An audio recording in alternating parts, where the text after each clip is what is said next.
इससे पहले हमने बात किया था WFL सिस्टम के बारे में, व्हील फ्लैंज लुब्रिकेशन सिस्टम के बारे में। तो यहाँ पर ये जो व्हील का जो फ्लैंज होता है उसको लुब्रिकेशन करवाने की ज़रूरत क्यों पड़ती है? जब भी हमारी ट्रेन ट्रैक पे से जाती है तो ऐसे केस में इन्वायरमेंटल कंडीशन की वजह से जो ट्रेन के जो व्हील होता है और जो रेल सरफेस होती है दोनों के बीच में फ्रिक्शन एग्जिस्ट कर रहा होता है, और वो फ्रिक्शन की वजह से क्या होता है, अनवांटेड नॉइज़ जनरेट होती है, और फिर उसके बाद ट्रेन का जो व्हील है वो स्लिप होने के भी चांसेस होते हैं, स्लाइडिंग के भी चांसेस होते हैं। तो ये रीज़न की वजह से जो व्हील का जो फ्लैंज होता है उस पर हमें लुब्रिकेशन प्रोवाइड करना होता है, और ये व्हील के फ्लैंज पे लुब्रिकेशन प्रोवाइड करने के लिए हम लोग एक सिस्टम का यूज़ करते हैं जिसे बोला जाता है WFL सिस्टम, राइट। तो WFL यूजेस, जो WFL का फुल फॉर्म होता है व्हील फ्लैंज लुब्रिकेशन सिस्टम। तो जो व्हील फ्लैंज लुब्रिकेशन सिस्टम है ये एक तरीके का लिक्विड लुब्रिकेशन सिस्टम होता है, जिसमें हम लोग क्या करते हैं, लिक्विड को लुब्रिकेशन लिक्विड और विस्कस लिक्विड को हम लोग बेसिकली स्प्रे करवा रहे होते हैं ट्रेन के व्हील के फ्लैंज के ऊपर। There are two WFL unit of each train installed on the front wheel set of each bogie at each end of the train. WFL assembly which include, तो जो WFL जो unit होता है, जैसे कि हमने डिस्कस किया, जो WFL जो यूनिट होता है ये दोनों व्हील की तरफ लगा होता है। कहाँ पर दोनों व्हील की तरफ लगा होता है? जो ट्रेन का जो सबसे पहला वाला जो व्हील होता है जहाँ से ट्रेन स्टार्ट होती है, या तो फ्रंट कैप कंसिडर कर लो या तो रियर कैप कंसिडर कर लो, मतलब जो एक्सटर्नल जो बोगी है, एक्सटर्नल बोगी दोनों तरफ की, जो कॉर्नर के एक्सट्रीम एंड की जो बोगी होती है, तो बोगी के जो फर्स्ट एक्सल होता है वहाँ पर लगा होता है। फर्स्ट एक्सेल के साथ जो व्हील जो लगा होता है वहाँ पर लगा होता है WFL सिस्टम। सिंपल वर्ड में हम लोग बोल सकते हैं जो एकदम आगे का जो व्हील होता है ट्रेन का, जो एकदम सबसे पहला वाला जो व्हील होता है, पहले वाले जो स्टार्टिंग के जो दो व्हील होते हैं और जो लास्ट वाले जो दो व्हील होते हैं वहाँ पर लगा होता है WFL सिस्टम। तो WFL जो सिस्टम होता है इसके कितने यूनिट होते हैं? 2 यूनिट होते हैं। अब ये WFL सिस्टम में हमें इलेक्ट्रिक एनक्लूजन मिलता है, ऑयल टैंक असेंबली मिलती है, नोजल स्प्रे मिलता है, पाइपिंग मिलती है। अब ये जो पाइपिंग होता है क्या करता है, बेसिकली जो अलग अलग जो पार्ट होता है उसे कनेक्ट करने का काम करता है। तो WFL असेंबली अगर हम लोग देखें तो WFL असेंबली हमें कुछ इस तरीके से मिलेगा, wheel flange lubrication system. Wheel flange lubrication system हमें यहाँ पर कुछ इस तरीके से मिल रहा है। अभी यहाँ पर ये कहाँ पर लगा होता है? दोनों तरफ, यहाँ पे भी लगा होता है, यहाँ पे भी लगा होता है, और ये सबसे पहला वाला एक्सल होता है, सबसे पहला वाला व्हील होता है ट्रेन का, राइट। अभी यहाँ पर ये जो WFL होता है, ये जो जैसे कि हमने बात किया लुब्रिकेशन सिस्टम हम लोग यूज़ करते हैं, लुब्रिकेशन सिस्टम में क्या होगा, ऑयल होगा, राइट। तो जो ऑयल होता है उसको हम लोग कहाँ पर स्टोर करते हैं? जो ऑयल होता है उसको हम लोग यहाँ पर ये डब्बे में स्टोर करते हैं जिसे बोला जाता है WFL ऑयल बॉक्स। और ये डब्बे से कुछ इस तरीके से हमने एक पाइपिंग कनेक्शन प्रोवाइड किया है, और ये जो पाइपलाइन है इसी के थ्रू जो ऑयल का जो फ्लो होता है वो होता है, और वो जो ऑयल होता है उसे स्प्रे किया जाता है व्हील के फ्लैंज के ऊपर। इसको अगर हम लोग प्रैक्टिकली देखें तो कुछ इस तरीके से हमें दिखाई देगा व्हील फ्लैंज लुब्रिकेटर। यहाँ पर ये व्हील फ्लैंज लुब्रिकेटर हमें कुछ इस तरीके से दिखाई देगा। सिमिलरली यहाँ पर अगर हम लोग देखें WFL नोजल, यहाँ पर ये व्हील फ्लैंज लुब्रिकेशन सिस्टम। अभी WFL बॉक्स के बारे में बात कर लेते हैं। यहाँ पर अगर हम लोग देखें ये होता है WFL कंट्रोल बॉक्स होता है, जिसके थ्रू जो WFL कंट्रोल बॉक्स मतलब जो व्हील फ्लैंज लुब्रिकेटर है उसको कंट्रोल करने के लिए बॉक्स होता है WFL कंट्रोल बॉक्स। और यहाँ पर ये WFL ऑयल बॉक्स जिसमें क्या लगा होता है, ऑयल लगा होता है। ये जो ऑयल होता है बेसिकली पाइप के थ्रू जाता है और जो ऑयल है वो व्हील के फ्लैंज पे जाके लगता है। यहाँ पर ये जो हमें जो दिखाई दे रहा है इसको हम लोग बोलते हैं ATP एंटीना। अब ये जो ATP एंटीना होता है, ATP एंटीना के लिए यहाँ पर ये ब्रैकेट होती है, ये ब्रैकेट होती है, और ये ब्रैकेट के साथ कनेक्टेड होता है ATP एंटीना। अभी जो ATP एंटीना होता है इसका क्या काम होता है? ये जो ATP एंटीना होता है बेसिकली सिग्नलिंग सिस्टम के साथ रिलेटेड होता है। यहाँ पर ये मोस्ट इंपॉर्टेंट है ATP एंटीना और जो WFL जो सिस्टम होता है, जो फ्रंट का जो व्हील होता है और जो रियर का जो आगे का जो एकदम सबसे पहला वाला जो व्हील होता है और लास्ट का जो सबसे आखिरी वाला जो व्हील होता है वहाँ पर लगा होता है, क्या लगा होता है? WFL सिस्टम लगा होता है और ATP एंटीना लगा होता है। तो यहाँ पर ये ATP एंटीना के जस्ट पीछे हमें WFL सिस्टम दिखाई दे रहा है। ये वाली फिगर देखें तो यहाँ पर ये ATP एंटीना लगा है और इसके जस्ट पीछे WFL सिस्टम लगा है, व्हील फ्लैंज लुब्रिकेशन सिस्टम लगा है, राइट। अभी यहाँ पर अगर हम लोग देखें ATP एंटीना को ATC एंटीना भी बोला जाता है, ATC एंटीना, राइट। तो अभी हम लोग बात कर रहे थे WFL लुब्रिकेशन सिस्टम के बारे में, तो उसके बारे में पूरा कंप्लीट बात कर लेते हैं, फिर एंटीना सिस्टम के बारे में बात करेंगे। तो जो WFL जो लुब्रिकेशन सिस्टम होता है इसमें हमें क्या मिलता है? इलेक्ट्रिक एनक्लूजन मिलता है, ऑयल टैंक असेंबली मिलती है, नोजल मिलता है, कर्व सेंसर मिलता है। कर्व के टाइम पे भी अगर हम लोग देखें जब भी हमारी ट्रेन कर्वेचर पे साथ जाती है तो कर्वेचर के टाइम पे भी होता क्या है, जो ऑयल होता है उसे लुब्रिकेट, जो ऑयल जो होता है उसे स्प्रे करना होता है कहाँ पर? व्हील के फ्लैंज के ऊपर। तो कर्व सेंसर होता है, फिर उसके बाद नीचे की तरफ पाइपिंग होती है, लास्ट में पाइपिंग। तो सबसे पहले electric enclosure consist of RFID technique and electric control system controlling lubricating oil injection cycle and control mode.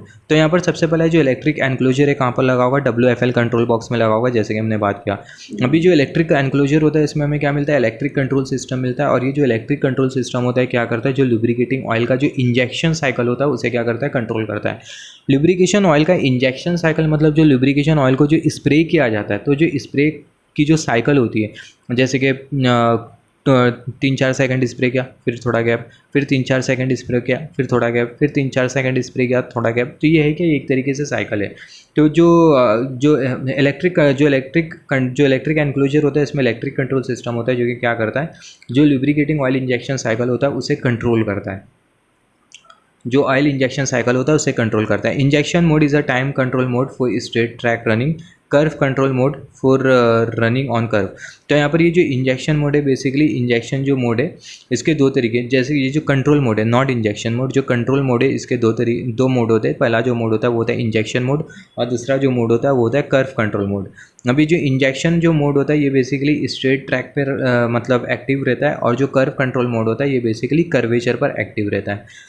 तो यहाँ से हमने अब तक ये डिस्कस किया कि जो इलेक्ट्रिक एनक्लोजर होता है इसमें इलेक्ट्रिक कंट्रोल सिस्टम होता है। इलेक्ट्रिक कंट्रोल सिस्टम क्या करता है, जो लुब्रिकेटिंग ऑयल का जो इंजेक्शन जो होता है, इंजेक्शन साइकिल, उसको कंट्रोल करने का काम करता है।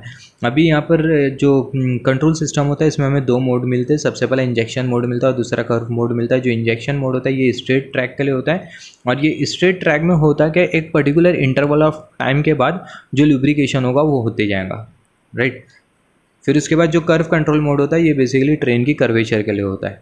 ट्रेन जब कर्वेचर पे से जाएंगी तो ऐसे केस में जो इलेक्ट्रिक एनक्लोजर में जो इलेक्ट्रिक कंट्रोल सिस्टम है कौन से मोड पे चलेगा, कर्व कंट्रोल मोड पे चलेगा। और जब स्ट्रेट ट्रैक पे जाती है तो ऐसे केस में जो इलेक्ट्रिक कंट्रोल सिस्टम होता है इलेक्ट्रिक एनक्लोजर में, ये इंजेक्शन मोड पे चलेगा। फिर उसके बाद है हमारे पास ऑयल टैंक असेंबली। अभी ऑयल टैंक असेंबली का क्या काम होता है, consist of tank, pneumatic pump and oil gas mixing block. जो ऑयल टैंक असेंबली इसमें हमें क्या मिलता है, टैंक मिलता है, ऑयल टैंक मिलता है जिसमें ऑयल स्टोर होता है। न्यूमेटिक पंप होता है, न्यूमेटिक पंप के थ्रू जो ऑयल का जो होता है वो फ्लो होता है, और जो ऑयल होता है वो इंजेक्ट किया जाता है। And oil gas mixing block, एक ब्लॉक होता है जिसे बोला जाता है ऑयल गैस मिक्सिंग ब्लॉक, जहाँ पर ऑयल और जो गैस है उसको मिक्स की जाती है। Tank is use for storing lubricating oil, pneumatic pump transmit lubricating oil from tank to oil gas mixing block. तो यहाँ पर जैसे हमने बात किया जो टैंक होता है वो क्या करता है, जो टैंक होता है जैसे हमने बात किया ये टैंक एरोकेटिव, ये टैंक क्या करेगा, जो लुब्रिकेटिंग ऑयल है उसे क्या करेगा, स्टोर करने का काम करेगा, दैट्स इट। अब ये न्यूमेटिक पंप, अब ये जो न्यूमेटिक पंप है ये क्या करेगा, जो लुब्रिकेटिंग ऑयल है, जो न्यूमेटिक पंप है ये लुब्रिकेटिंग ऑयल को ट्रांसमिट करेगा। कहाँ से ट्रांसमिट करेगा, टैंक से oil gas mixing block, right. जो न्यूमेटिक पंप है वो टैंक में जो ऑयल स्टोर किया गया है वो जो ऑयल है उसे ऑयल गैस मिक्सिंग ब्लॉक में क्या करेगा, ट्रांसमिट करेगा, राइट। तो जैसे हमने बात किया ऑयल टैंक असेंबली में हमें क्या मिलेगा, टैंक मिलेगा, न्यूमेटिक पंप मिलेगा, ऑयल गैस मिक्सिंग ब्लॉक मिलेगा। ये जो टैंक होता है इसमें क्या होता है, जो ऑयल होता है स्टोर होता है। जो न्यूमेटिक पंप होता है, टैंक का जो ऑयल होता है उसे ऑयल गैस मिक्सिंग ब्लॉक में ट्रांसमिट करता है। अभी जो ऑयल है वो कहाँ पर गया, ऑयल गैस मिक्सिंग ब्लॉक में गया। अब जो ऑयल गैस मिक्सिंग ब्लॉक है क्या करता है, जो लुब्रिकेटिंग ऑयल होता है उसे कंप्रेस एयर के साथ मिक्स करता है, राइट। जो ऑयल गैस मिक्सिंग ब्लॉक है ये लुब्रिकेटिंग ऑयल को कंप्रेस एयर के साथ मिक्स करता है। फिर उसके बाद oil gas distributor distributing oil gas mixture to the to lubricating points evenly.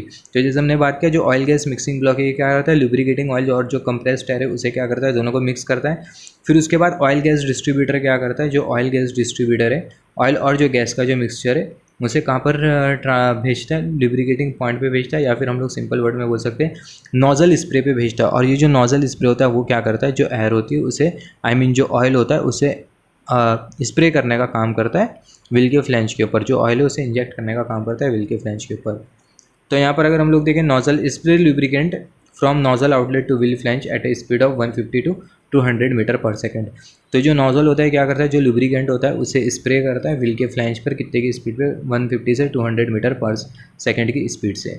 Oil gas distributor का फंक्शन हमें समझ में आया। जो ऑयल गैस डिस्ट्रीब्यूटर होता है ये क्या करता है, जो ऑयल गैस का जो मिक्सचर है उसे कहाँ तक के भेजता है, नोज़ल तक के भेजता है, राइट। या फिर बोल सकते हैं टू लुब्रिकेटिंग पॉइंट की तरफ भेजता है, और जो लुब्रिकेटिंग पॉइंट होता है, लुब्रिकेशन पॉइंट, वहाँ पर ही क्या लगा होता है, नोज़ल लगा होता है। तो ऑयल गैस जो डिस्ट्रीब्यूशन सिस्टम है, जो ऑयल और जो गैस का जो मिक्सचर होता है उसे नोज़ल तक के भेजता है।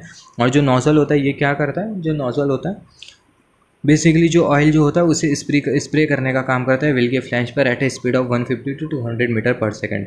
फिर उसके बाद कर्व सेंसर, जो कर्व सेंसर होता है क्या करता है, कर्व सिग्नल भेजता है और कर्व इंजेक्शन कंट्रोल मोड को एक्टिवेट करवा देता है। जैसे हमने बात किया था, जो कंट्रोल सिस्टम होते हैं उसके दो मोड होते हैं, इंजेक्शन मोड और दूसरा होता है कर्व कंट्रोल मोड, राइट। तो कर्व कंट्रोल मोड कब एक्टिव होगा, कर्वेचर पे से। तो जब ट्रेन कर्वेचर पे से जाएंगी तो ऐसे केस में जो कर्व सेंसर होगा कर्व सिग्नल भेजेगा, राइट। कर्व सिग्नल भेजेगा सिस्टम को, जिसके वजह से होगा क्या, कर्व सिग्नल किसको भेजेगा, curve signal electric control system को भेजेगा, जैसे कि हमने बात किया, जो कि इलेक्ट्रिक एनक्लोजर में होता है। तो जो कर्व सेंसर होगा कर्व सिग्नल भेजेगा किसको, इलेक्ट्रिक एनक्लोजर को, और जो इलेक्ट्रिक एनक्लोजर को या फिर बोल सकते हैं इलेक्ट्रिक कंट्रोल सिस्टम को, और जो इलेक्ट्रिक कंट्रोल सिस्टम होगा कर्व कंट्रोल मोड को क्या कर देगा, एक्टिव कर देगा जब हमारी ट्रेन कर्व से जाएंगी। फिर उसके बाद अगर हम लोग देखें लास्ट में, अगर हम लोग देखें WFL सिस्टम में हमारे पास क्या है, पाइपिंग है। पाइपिंग क्या करती है, जो अलग अलग जो पार्ट्स है उसे कनेक्ट करने का काम करती है, या फिर बोल सकते हैं पाइपिंग के थ्रू जो ऑयल का जो फ्लो होता है वो हो रहा होता है WFL सिस्टम में। तो एक कर्व सेंसर क्या करता है, कर्व सिग्नल को सेंस करेगा और ये कर्व सिग्नल को कहाँ पर भेजेगा, इलेक्ट्रिक कंट्रोल सिस्टम में। और जो इलेक्ट्रिक कंट्रोल सिस्टम होगा कर्व कंट्रोल मोड को क्या कर देगा, एक्टिवेट कर देगा। और जब हमारी ट्रेन स्ट्रेट ट्रैक पर से जाएंगी तो ऐसे केस में जो इलेक्ट्रिक कंट्रोल सिस्टम होगा कौन सी मोड पर चलेगा, इंजेक्शन मोड पर चलेगा, राइट। या फिर बोल सकते हैं जो इलेक्ट्रिक कंट्रोल सिस्टम है वो इंजेक्शन मोड को एक्टिव कर देगा, जिसकी वजह से स्ट्रेट ट्रैक पर लुब्रिकेशन जो होगा वो कंटिन्यूसली फ्रिक्वेंटली होते रहेगा व्हील के फ्लैंज पर। अभी बात कर लेते हैं, जैसे कि हमने बात किया, अभी बात करते हैं ATP एंटीना के बारे में। तो जो ATP एंटीना होता है इसका क्या काम होता है, ये बेसिकली जो ATP एंटीना होता है ये बेसिकली सिग्नलिंग पर्पस के लिए होता है। जैसे कि हमें पता है GPS सिस्टम से हम लोग क्या कर सकते हैं, जो GPS होता है उससे हम लोग क्या कर सकते हैं, किसी भी चीज़ की जो लोकेशन है उसको पता कर सकते हैं। जैसे कि अगर मैं किसी कार में GPS लगा दूँ तो वो कार की लोकेशन को मैं पता कर सकता हूँ, राइट। सिमिलरली अगर हम लोग देखें जो ATP एंटीना होता है एक तरीके से वही होता है, ट्रेन की लोकेशन को पता करने के लिए ATP एंटीना लगाया जाता है, राइट। तो यहाँ पर arrangement and location of ATC antenna is located on the front of first axle wheel set of first DT car and 850 mm distance to the axle centre, जिसके बारे में हम लोग बात करेंगे डायमेंशनल एनालिसिस में। There are 2 ATC antenna in total whose function is to send train position information to the control and monitoring system.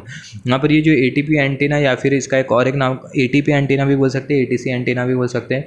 तो जो एंटीना सिस्टम होता है ये क्या करता है, ट्रेन की जो पोजीशन होता है उसे ट्रांसमिट करने का काम करता है। कहाँ पर कहाँ पर जो ट्रेन की जो पोजीशन है, ट्रेन की पोजीशन, ट्रेन कहाँ है, ट्रेन कौन से लोकेशन पे, ये इन्फॉर्मेशन को सेंड करने का काम करता है मॉनिटरिंग सिस्टम को। अभी ट्रेन की जो पोजीशन है ये कौन देख रहा होता है, ट्रेन की जो पोजीशन है ये मॉनिटरिंग सिस्टम देख रहा होता है।